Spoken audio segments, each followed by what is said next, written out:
Halo, selamat pagi anak-anak. Apa kabar hari ini? Semoga anak-anak dalam keadaan sehat ya. Kembali lagi bersama Ibu. Hari ini kita akan belajar matematika tentang pengumpulan dan pengolahan data. Pengumpulan dan pengolahan data.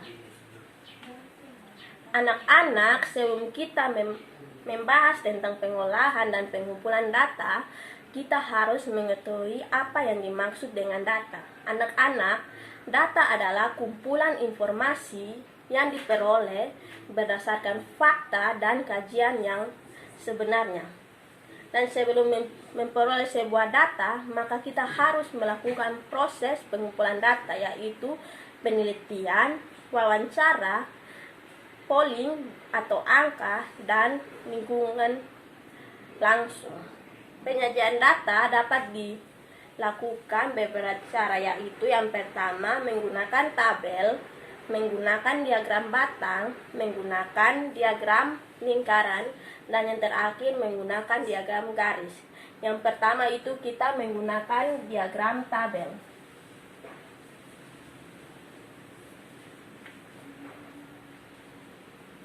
Di sini Ibu memiliki data-data siswa dan nilai-nilai.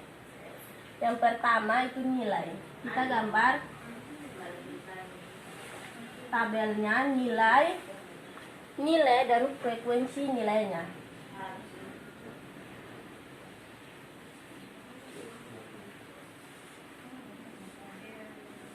Anak-anak, di sini nilai yang pertama itu 40. Yang kedua 50, yang ketiga 60, yang keempat 70, yang kelima 80, yang keenam 90, dan yang ketujuh itu 100. Jumlah di sini ada 20. Frekuensinya ada 2, 3, 6, 3, 3, 2, 1.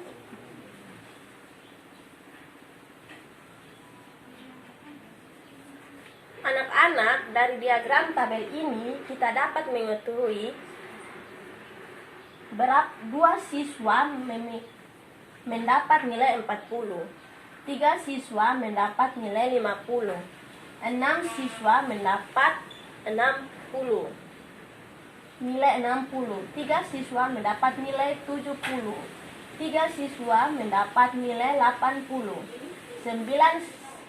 2 siswa mendapat nilai 90, dan 1 siswa mendapat nilai 100. Yang kedua, kita menggunakan diagram batang. Yang kedua itu diagram batang.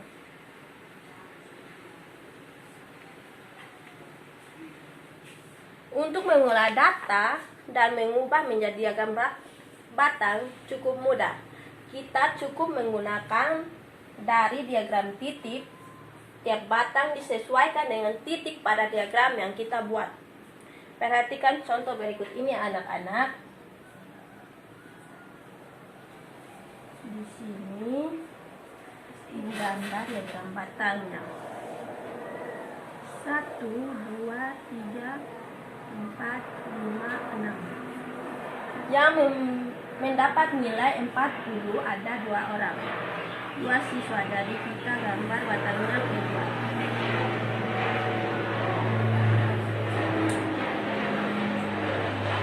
Yang mendapat nilai 50 ada 3 orang. Jadi kita gambar menuju ke 3. Yang mendapat nilai 60 ada 6 orang. Jadi kita gambar menuju ke 6 orang. 60 ada 6 orang. Yang mendapat nilai 70 ada 3 orang. Jadi kita gambar menujunya ke 3.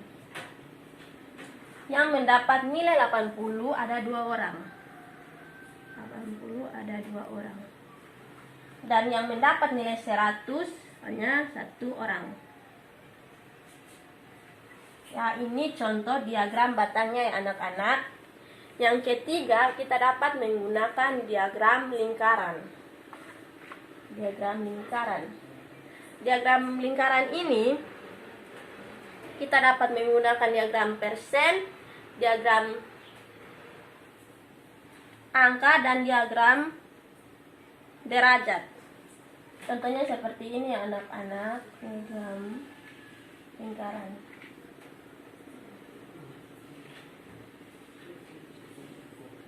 Ibu ambil contoh, ibu pakai diagram lingkaran yang persen ya anak-anak. Di sini ada 30 orang PNS. 30% PNS, 40% guru, 20%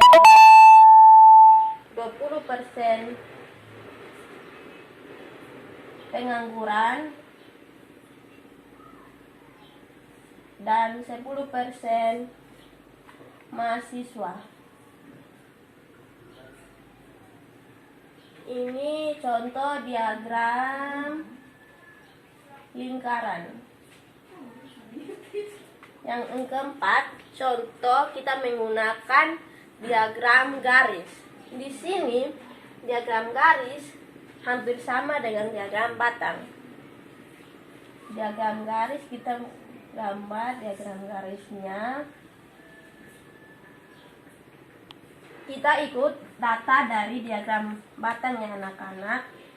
40, nilai 40, 50, 60, 70, 80, 90, 100.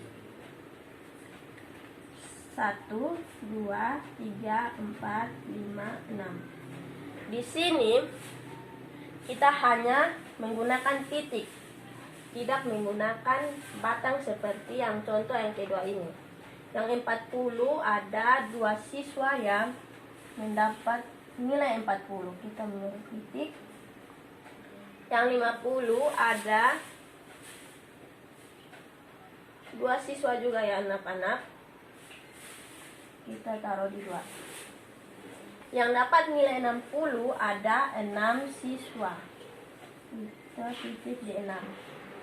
Yang dapat nilai 70 ada 3 siswa. 3 siswa. Yang mendapat nilai 80 ada 3 siswa juga.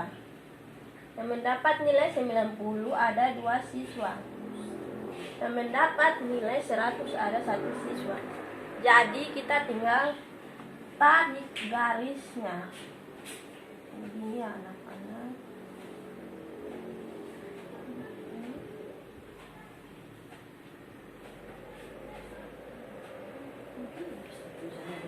Anak-anak, ini contoh diagram menggunakan diagram garis. Diagram garis. Ini kita penyajian menggunakan yang pertama diagram tabel, yang kedua diagram batang, yang ketiga diagram lingkaran, dan yang keempat diagram garis.